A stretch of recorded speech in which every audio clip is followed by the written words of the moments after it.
Bonjour, aujourd'hui nous allons jaser c'est quoi le problème numéro 1 quand vous manquez d'énergie.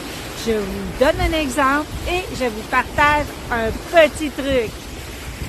Si par hâte de commencer la gueule, j'espère qu'on va parce qu'on va se donner. Merci.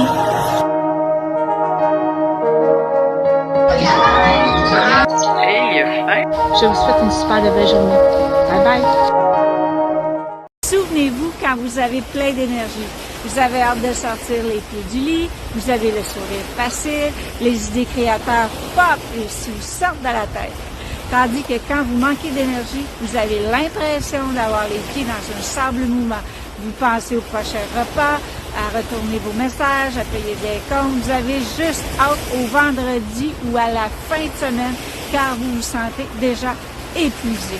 En ce moment où vous manquez d'énergie, c'est que toutes ces pensées sont arrivées en même temps dans votre tête et ils attendent d'être choisis. Donc, vous avez trop de tiroirs d'ouvert pour les classer prioritaires. Aujourd'hui, je vous propose de faire un clean-up. Oui, tous vos ordinateurs et vos portables le font eux-mêmes. Alors, j'aime bien utiliser cette analogie pour bien vous expliquer ce que j'aimerais que vous puissiez comprendre. Alors, je vous propose un exemple. Admettons qu'aujourd'hui, je décide de choisir des vêtements hyper confortables qui me fait me sentir bien et que du bonheur. Vous savez exactement où sont classés ces vêtements.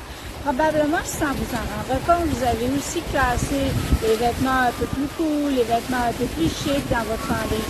Alors, vous savez exactement où sont ces choses. Donc, vous vous dirigez vers votre penderie et vous prenez ces choses pour les porter. Un peu comme dans votre penderie.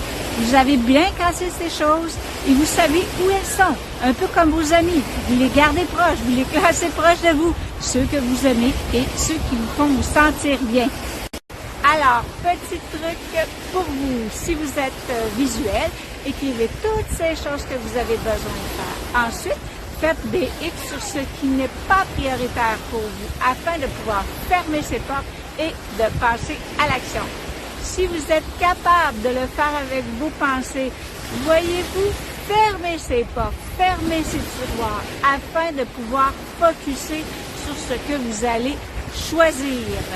Si vous en êtes encore incapable, faites juste mettre le nez dehors, prendre quelques bonnes respirations d'air afin de changer l'énergie et retourner, revoir si vous êtes capable de fermer ces portes. Tandis que moi, je demande aussi aux anges de la rénovation de s'en occuper. En résumé, augmenter son énergie, c'est aussi faire du ménage et mettre une pause à notre bavardage mental afin de se fixer de nouvelles priorités. Alors, j'adore vous parler et je vous remercie pour ce temps, mais ce que j'adore encore plus, c'est de vous lire. Est-ce que vous aussi, vous êtes capable de vous écouter quand vous manquez d'énergie? Quel est votre petit truc? Alors, j'ai été vraiment honorée de vous parler. Si vous voulez poursuivre la communication avec moi, c'est possible avec mon lien juste en dessous sur ma chaîne YouTube. Je vous souhaite des moments magiques et inoubliables. Mon nom est Chrissy, je vous dis namasté virtuel et à très bientôt. Maintenant, c'est à ton tour. Tu vois une bande blanche, tu peux écrire des commentaires, tu peux mettre des pouces, tu peux partager ma vidéo et je te laisse tous les liens pour conserver une communication avec moi. Je m'appelle Chrissy, je suis honorée de t'inviter dans ma demeure et je te souhaite des moments inoubliables. À bientôt!